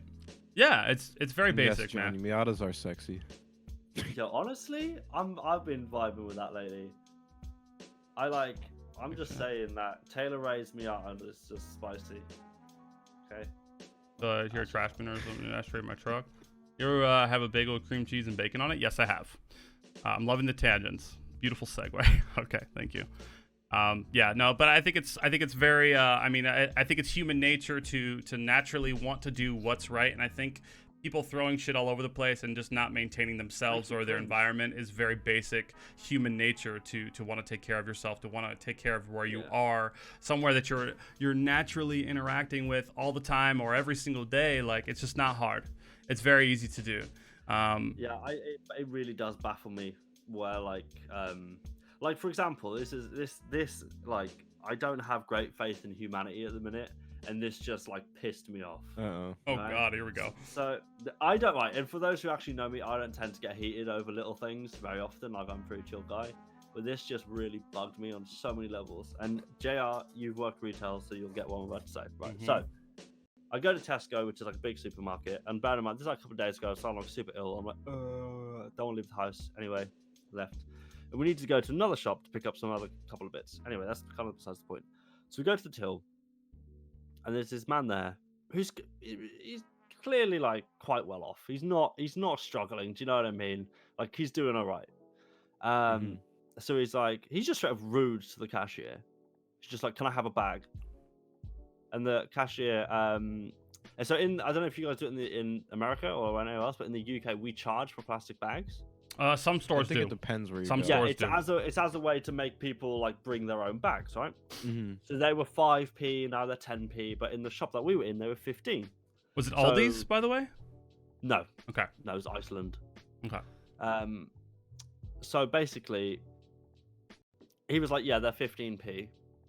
Guy turns around, 15p for a plastic bag, and then turns to his wife, and his wife is still a foot away from him, and repeats the fact that these plastic bags are 15p, and she should be publicly outraged by the price of this plastic bag. Bear in mind, he's just spent like 26 quid on shopping, and he won't pay 15p, and he's just, the cashier's clearly. And at the end of the day, the principle of the, like, for the price of the bag isn't because they want to. They're not trying to make money off the bags. It's to keep you from getting the bags. That's to bring permanent bags and to help recycle. By the way, let me elaborate, or not really. Like, let me just say it real quick for those of you that don't know. 15p is pence, and that's related to cents in America. So 15 cents for a bag. Just so you know, quid is like $1 in the UK. Anyway, Go ahead. Yeah, Which in the grand scheme of things isn't that bad. It's Like, not I mean, that yeah, much. it's Like, 15 cents for No, a it's plastic not. bag, but and I felt really sorry for the guy because, like, I've worked retail before, and I'm not necessarily a nervous guy when it comes to interacting with people. But this guy was obviously like quite a socially nervous guy. He was quite like withdrawn, you know. It was quite awkward, not in like a horrible way. He just didn't really know because that's a weird confrontation. Because the guy got pretty aggro about it, and he was just like, "Yeah, it's so people remember to bring their own bags." And then that guy took that as like a dig, and he was just like, "Well, I shouldn't have to bring my own." All this stuff, and me and Leah just stood there with like 2 items, some just people like are we disconnected. both Hey, kind Johnny. of. We Yeah. both kind of glared at him unintentionally because we've both worked retail. She currently works retail now, and we've dealt with people like that. So in a retail minds are just like, wow, you're such a dick. Oh And my you know word. what? This- And like honestly, and this might be a flaw, but like as years have gone by, I didn't used to be that guy. Oh, I'm sorry, sir. Oh, I'm sorry, ma'am. We're so sorry. We'll do whatever we can to make it better for you. Like the customer is not always right. I don't give a fuck what anyone says. no, okay. it's not. That's true. It's not That always is- right, that is right? the biggest lie in retail. And- It's not true. At all. In any professional setting where you're working with a clientele, the customer is not always right. They can pay for what they want, but in the end of the day, they're paying you to do something. So They're you're going to paying be for an a expert, service, not for the shit. or you're going to know something about it more, right? So like, I had fucking people yell at me so many times in the last 13, 14 years. Oh my God, I've had some arrogant motherfuckers come and talk to me. And you know what? And I've gotten to the point as I've gotten older, I'm like, you can stop and you can go somewhere else. It's that simple. Because they don't pay me enough to deal with your childish, immature, fucking rude ass. I don't get paid enough for that. And I've actually told people that they can literally go talk to somebody else or go shop somewhere else. And I've gotten written up for it and been coached or yelled at for it. But like, I'm just not the dude. Like, and I'm just not the guy. And like, and you know what? It's a matter of having respect for yourself. You have to respect yourself enough to say something. So like, this might be bad advice for some people in a work setting, but like, you have to speak up. Even if it's a customer or not, you have to. This is just what I would do. You don't have to take this advice, but always speak up and speak your mind on how you're feeling about something. Because if you don't, you're going to be kicking yourself later on. You're going to feel like, shit, well, that person's just going about their day normal. Always speak up. Like, and I've actually physically almost been in a fist fight with one of my managers because he works at a different store now. But one of my managers, we talk about this at work all the time. They bring it up. They think it's funny. But he approached me in a way that was super aggressive, and I'm just not the one. Okay, I'm just not the one. Especially like, you're not gonna disrespect me. No way. I don't give a fuck. Like, I'm off the clock, so I just clocked out for the day, and this person was talking to me about like how I need to do better at this project. Like, I'm working the sales floor. I need to do it in less time. So I told him to shut up because that's not gonna, like, you're not gonna talk to me like that. I was like, shut up, because you don't know what you're talking about, right? He flew out of that office and got into my face like this close. And he was talking about, he's had his finger on my chest. Like, you're going to learn who you're talking to. You're going to know who you're talking to. And like a ton that's just a power trip right ton of there. my coworkers were around. And I'm like, first off, you're going to get your fucking hands off me or I'm about to fucking make you lose your teeth. You're going to lose your teeth right now. I'm off the clock. Let's go do this.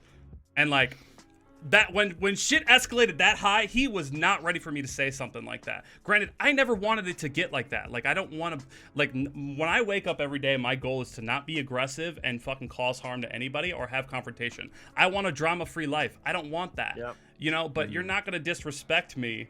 I don't care if you're a manager, a CEO, the president of the United States. You're not going to fucking disrespect me.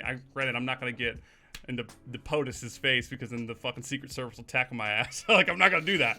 But FBI is gonna bust down your door. We're coming in. He's on a list, dude. No, but you have to stand up for yourself. You have to say things. Yeah, sure. And we immediately we de-escalated the situation because we both knew, like, I didn't want to do that, and he didn't want to do it. And he was like, you know what, dude, I'm sorry. And I'm like, you're right, I'm sorry too. And we just immediately, but sometimes you gotta be quiet in that situation because I'd say I don't know. This is my view. Disagree. I disagree. Listen. All right, this guy's coming at you. He's being all loud and obnoxious. You're standing there doing nothing wrong. All your coworkers are looking at you, and this whole situation that's happening. You're doing nothing wrong. They see that, and this guy's just yelling, whatever, doing whatever, pointing at you, being all aggressive, they're gonna see that and think differently of this guy. To me, that's more valuable than creating a whole scene out of it. Justin's about to walk up to give this guy a hug right now. So I'm not giving him a hug. I'm just saying that the issue is that I wouldn't be the one to escalate it. This person, the issue is that everyone knew that this person was kind of a dick, and the problem is, and I actually had this issue at Toys R Us as well when I was working there. We had a lead in the inventory, not inventory, but like you take care of the product as it comes in off the truck. And I was super friendly with everybody, and everyone was super nice to me. And I became friends with everybody quickly. That's just, I can do that with anybody I meet. Yeah. And I went to introduce myself to her, just like I did everybody else. And she said, "What do you want?" And she had just come in from smoking 40 cigarettes. Her teeth were black. She was fucking miserable. You could tell, right? She didn't picture herself at Toys R Us. She was a miserable person, and I could read that immediately off of her. She's like, "What do you want? Get to work." She's like, "Okay." So I let it go. I was like, "Is she having a bad day?" I asked my supervisor immediately. "Is she having a bad day?" Probably. It'll be fine. Don't worry about it. Well, as time went on, I noticed that this is just how she naturally was. And one day, I was working. We had just worked like a 1,000-piece truck, which is huge. And we had just got it done, and we did it in like 6 hours, which is like a record time for something like that. And I was walking by, and I was telling my other coworker, Joe, at the time, like, "Dude, great job, man." Like, we fist bumped. I was like, "Dude, hell yeah, let's get a beer after work, man. GG, like, nice job." And she said under her breath, like, "You guys need to do better. Like, that wasn't nearly as good enough." And like, I heard her say that. And like, something in me, like with people, if they think they're gonna fucking step all over me and I'm not gonna say something, the like steam started blowing out your ears. Maybe that's just the ghetto in me, dude. Like, I grew up in the ghetto, so like I fucking like I stopped. Yo, what the? She's sitting down at a desk, like doing stuff on the computer, and I'm like, I just remember, like, I blacked out, and I just like, first off, you're not gonna fucking talk to me or my coworker like that anymore. Okay, you understand? I don't mind helping you and doing the job with you or doing the job for you if you don't feel like doing it. If you want to sit on your ass and do this, okay? But you're not gonna talk to me like that. Otherwise, we're gonna have issues, and I'm not gonna tell you again. And I remember telling her that, and she was just like sitting at the computer, did not expect me to say that. And ever since that happened, like me and my buddy Joe went in the back to put the rest of the stuff away to finish the day. And I remember he was like, "Bro," like, he shook my hand. He was like, "No one's ever done that before." Like, because he'd worked there way longer than I had and had years of experience with this woman. He was like, "Thank you for saying that, man. I appreciate that." No one ever says anything to her. Ever since that moment when I was still there, she never talked to me ever again. She never said a word to me. People develop a power complex over a superiority role. And it is always the way. Like, I had that at uni before, and I'm like you, JR. I kind of was brought up in the ghetto, and I think everyone who is kind of has that little backbone of like, "I'm gonna just slap the shit out of you." But like, you can't do that in a social situation because that's a couple of things like illegal. But anyway, so I was on stage, and we were doing this piece for just some work, right? And it was a Frank Sinatra piece. It was "Fly Me to the Moon" by Frank Sinatra, right? Anyway, 2 parts of that song. I learned one, my friend learned the other, and it's a complex song, right? Anyway, so I only learned one, and this tutor who's arrogant, and I mean like arrogant. He's basically like had his ass kissed his entire life because he did this with this person and that with this person. So then he has, like that woman, a bit of a superiority complex where he thinks he just knows everything, or is better at everything. Anyway, so he was telling, this guy's a drummer, by the way, just for this, that'll be important in a minute. So he's telling me that I should play the second part. I'm like, I didn't learn it, and it's not my skill set. I don't feel that I am good enough to show my ability of my playing through the part you were asking me to play. I did not learn it because I was going to get this bit solid whilst he got this bit solid, so we could both actually be very competent at what we're doing, right? Anyway, so he was like, "Just play it." And I'm like, "I'm just saying it, like, I can't play that, and I'm saying that very openly. I can't play it. I didn't learn it. I'm not incapable. I just didn't learn it. Give me an hour. I'll play it for you right now. I'll dance around like a little goblin if you want me to, but I'll play it. Like, I don't care." Anyway, starts getting lippy with me. And this is in front of like 50 people whilst I'm on a stage. So everyone's waiting.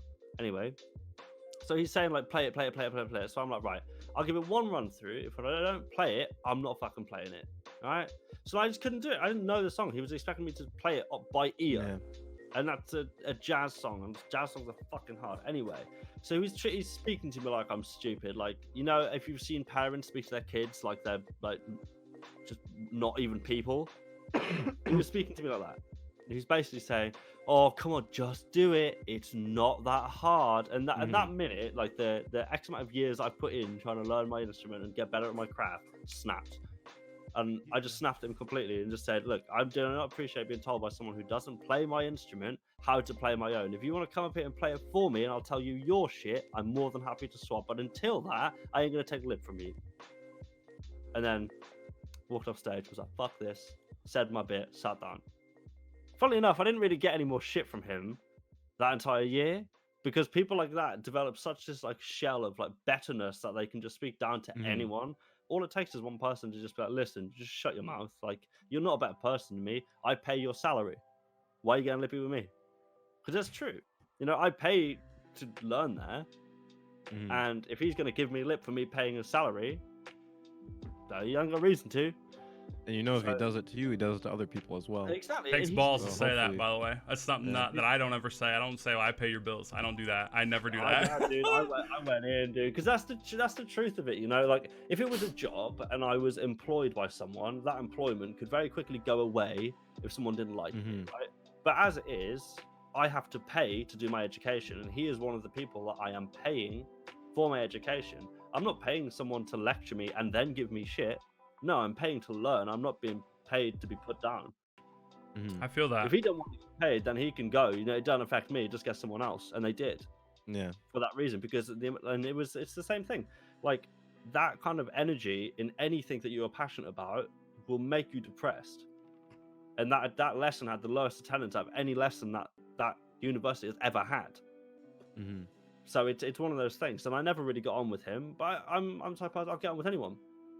I will see the good in anyone until I'm forced to see the bad in someone for my own sake. You know, that can also be an issue. I have the same thing. I see all the good, and I always I don't always see the I bad will right take away. A lot of shit before I'm just like, nope, go away.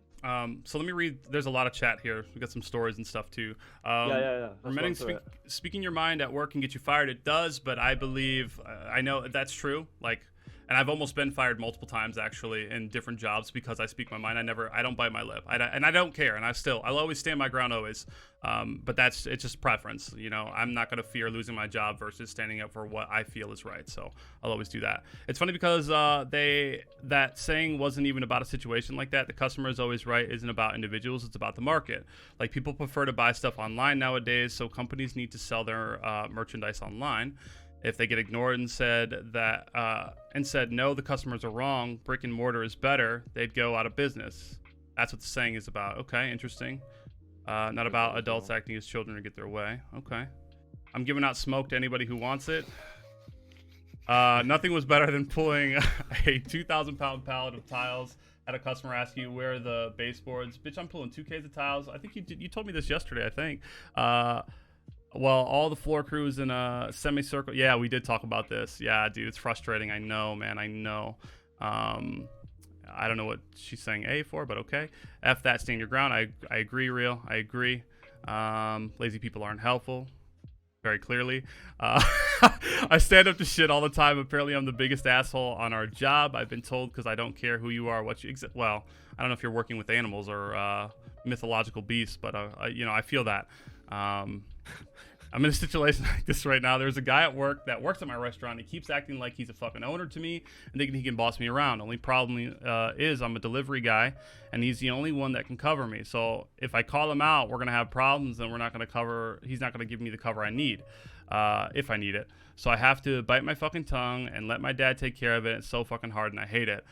So my advice to you would be to just voice your concern to your dad. Let him handle it. Like, that way it doesn't affect you, and it's your dad's business at the end of the day. Your dad can just say, hey, I noticed this, and and remedy that accordingly. You know, it's not necessarily, it is your place to speak up for yourself, but it's also not your prerogative to worry about the business. So in the same light, I also feel like I would say something, because I don't give a fuck if you're going to cover for me or not. You're not going to walk all over me because you cover for me once in a while. But that's just who I am. I've been disrespected and walked all over a large portion of my life, to the point where I don't do that anymore. So I always speak how I'm feeling, always.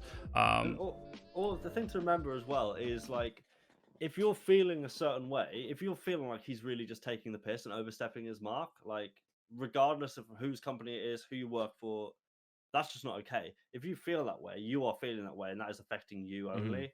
So if you're going to go out of your way and say, listen, like, you also could be affecting your job too. Anyway. Exactly, yeah. Like, professional relationship aside, if one person is being a dick to you, regardless of their role, they don't have an entitlement to do that to you. They might, even if it's just boss saying, like, you need to do this job, it's their job to tell me what I need to do, not who to be. So if they want to come at you, just say, look, I ain't comfortable with you doing that, and I don't appreciate either. So if you want to knock it off, I'd be real great, because I'm not being paid to deal with your shit. You need to. I would speak up, Peter. I think he's in agreement with me. I think you'd say something. You should say something. One human rule: you want respect, you show respect. Don't expect respect when you show no respect to others. Unfortunately, that goes in line with one thing that I think a lot of us will agree on here, is that common sense is not common. So to a lot of people, they don't think about that, and that's not common sense to them. They're going to be disrespectful or shitty because they want to, and they feel better about doing it, versus being like, hey, I don't want to feel that way, so why would I do it to somebody else? I agree with you, but that's just... They expect to earn respect by being disrespectful. It's like being disrespectful is a respectful thing nowadays, and it's just not the case. If someone speaks to me like shit and is disrespectful to me for no reason, I ain't got time of day for them. You know, to people who are vulnerable to that kind of thing, that might work, you know? Which is why, like JR, like you said, your old colleague said, that no one's ever said that. It's because people are so freaked out by the fact that someone's a higher role than them that they just continue to snowball this ego and this kind of power trip. So, true story, and let me read the rest of this. I do the same thing. I rush, I black out. You know what? It's very important to keep your emotions in check, but when something is built up so much over time, eventually it's just going to become worse. And that's another reason why you should say something to your coworker, Peter, is because you're just going to keep dealing with this, and then eventually it's going to be so fucking, like, think of it as like there's something right here holding everything that you're dealing with, and it slips out and everything comes out at once. It's gravity. So it's just going to be... It's going to be way worse if you don't say something sooner. So just get it out of the way. Some people just need to taste their own medicine to really wake up, or just not let them know, I can't get away with this with a certain person. Another thing is I hate it is when managers would order a task they cannot do. Pops told me a long time ago, never give an order you can't do yourself.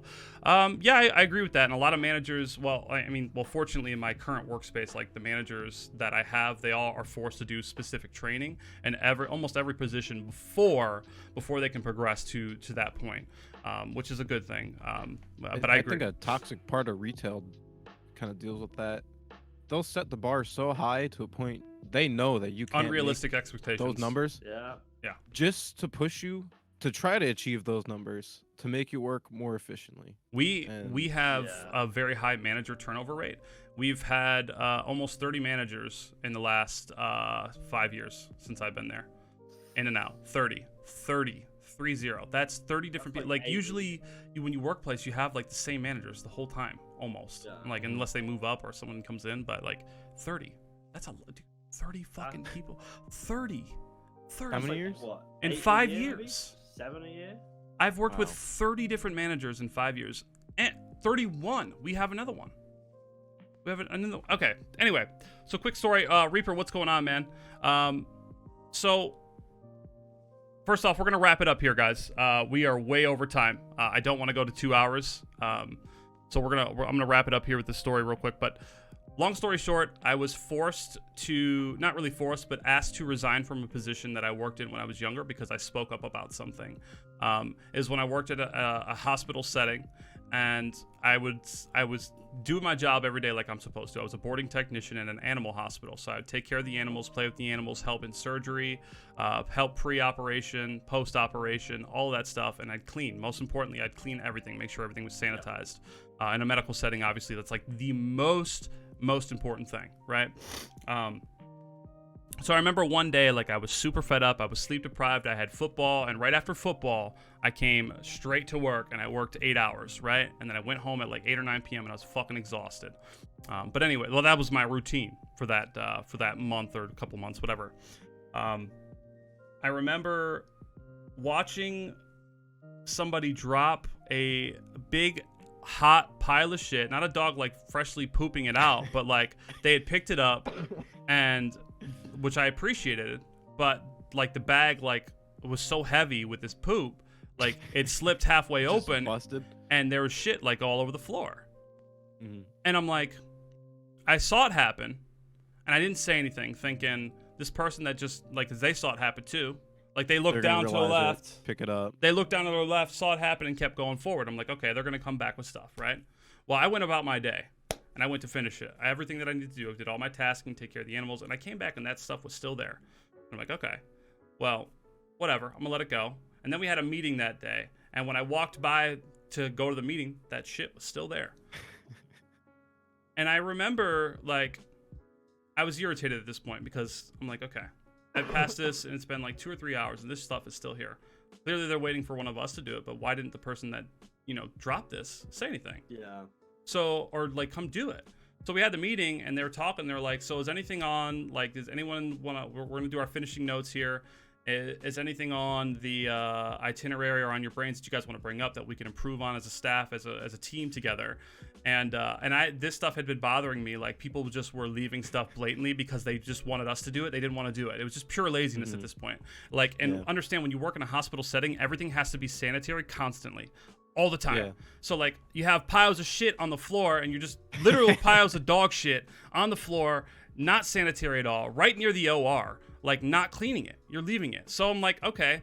So, and she did the manager at the time did this little silly thing where, like, just she'd make everyone write everything down on a post-it, and she'd put them on our fucking board, things we need to work on. And like, to me, like, it might be arrogant, but I didn't see that being a thing that was effective at all, because that fucking wall was full of post-its and shit never changed. So I brought it up. I'm like, hey, so one thing that's really been bothering me is that pile of shit out in the hallway. Well, I was like, well, first off, there's a pile of shit that's been there all fucking day, and I called out the person that did it, and I know, like, I saw you do it. I saw you not pick it up. Like, what are you waiting for? And she was like, oh, well, it's not my job. I'm like, well, actually it is, because you're a hospital staff. Everybody has to keep it sanitary. Like, I understand, like, I'm there to maintain the setting and to take care of the animals in the boarding area, but I can't be everywhere at once. And if I see you watch something fall to the ground and you leave it, I'm gonna have an issue with that. And the manager is like, he's absolutely right. We need to, she was like, he's absolutely right. We need to come together as a team, and we need to do better, and we need to help them where we can. Like, seeing something is unacceptable, and just leaving it there is unacceptable. He's absolutely right. And I was like, thank you. And she was like, well, you need to write it down, because I want to have this on the board. And I'm like, I kind of snapped. I'm like, okay, first off, what I just asked is very simple, and you just agree with me. So I'm not going to write it down, because it's so stupid that you need to put it on a post-it on a wall. It's mentally written down in her head. And remember this. Like, you're not going to remember. So clearly, everything you just said, you don't care. Because if you cared enough, you would remember that and see how irritated I am. And I was very, like, so straight-faced. Some people were, like, nervous laughing. Like, I made that room very uncomfortable. Like, because I don't give a, like, I'm surrounded by doctors, like, veterinarians, and I'm like, listen, like, understand that I care about this hospital, I care about you guys, and I care about the animals that we're dealing with. We're helping sick animals. Like, the sanitary setting's super important. You should remember this. I shouldn't have to write it down, so I'm not writing it down. And I finished the rest of the day, finished my duties, and she pulled me into the office with somebody that she was training to be her replacement at the time. And she's sitting there. I'm like, why? Like, I'm like, Jennifer, why is she sitting here? Her name was Angie. She was taking over as the manager. I'm like, why is she sitting here, Jennifer? Like, you know what? I would really, really appreciate it if you put in a 2-week notice right now. And I was like, it's because of what I said at the meeting earlier. She's like, yes. She's like, it's not that you weren't right. It's just the way you went about it. And I'm like, okay, yeah, like, I can see that. However, when you've worked somewhere for a year and nothing changes, and you progress, you keep saying things and it adds up, like, I'm going to get irritated and angry, as any person would. And I even told her, I'm like, you're lucky that I didn't get worse than that, because I'm not the one. Like, I know it sounds so bad. Like, I'm just like, but I don't take shit, man. Yeah. You can't take shit because people are going to walk over your whole life. And it's not about being arrogant. It's about being like, where's my respect? Because you gotta I need it too. yourself and know your own limits. To me, it's not even about being walked over. It's just, I don't want to put the energy into that. So I'm not gonna. Like, I'm not gonna get worked up. Into speaking up? Speaking up about that. If they were like, we want you to put your 2 weeks in, I'd be like, okay, if that's how it's gonna be, I don't want to work here anyway. So I did. And just, I did. I'm gonna leave it at that. I did put my 2 weeks in, and you know what? And I put it in not because I wanted to quit, but I put it in because I felt like if I had said no, they would have fired me right there on the spot. And like, I don't want to get fired. I've never been fired. I don't want to be fired from anywhere. You know, it doesn't matter if it was like, I don't want that. Like, I don't want, like, sometimes I got fired. Accepting like the defeat for your own benefit is one thing. Like, for example, it's not even accepting the defeat, because if you stayed there, that would have been the defeat. Leaving is like, you acknowledge. I spoke my mind, and they asked me to leave. And I left. You said it was on your mind. You've done yourself that at least you've respected yourself enough to say that. Because there are some people who work places like that for 10 years and don't say anything, and that weeds into your day to day. You know. So it's not that don't give it energy, but just give yourself the energy you deserve. If you've been taking the piss off, just shut that shit down. And what happens, but you're going to be in a better place regardless. Yep, everything happens for a reason, and I feel like at the end of the day, at the end of all this conversation, we're gonna end the podcast because we're almost 2 hours in. It takes 12 to 13 hours. Long boy. It takes 12 to 13 hours to render a 2-hour podcast. So we're gonna call it here. I'm gonna need that extra 2 hours. Trust me, it's gonna take all day tomorrow. So we're going to end it here, but the end of the conversation was fantastic. I want to thank you guys in the chat. Amish said you really enjoyed it. You've been here for the first time, man. That is fucking fantastic. I'm glad you enjoyed yourself. Bailey and Justin, thank you guys for joining me as always. The conversation's always great, and I love you boys, and I love having you. Moral of the story is, know how to separate your personal life from your business life. Make sure you have time for yourself. Focus on you. Don't get walked on. Have respect for everybody you encounter. And just maintain yourself and don't be a fucking douchebag. I mean, it's just that, man. Just be a good human being. Just be a good person, and that's it. At the end of the day, that's all that we're asking here. So anyways, like I said a couple of times now, at this point, we're going to call it here. I want to thank you guys again for joining us. If you guys are in the chat or with me here, Justin and Bailey. If you guys want to find us outside of the podcast, you can find me here at twitch.tv/DudeiRage. You can find me at twitter.com/DudeiRage. You can find Mr. Jay Briswa at Instagram.com. That's default PC.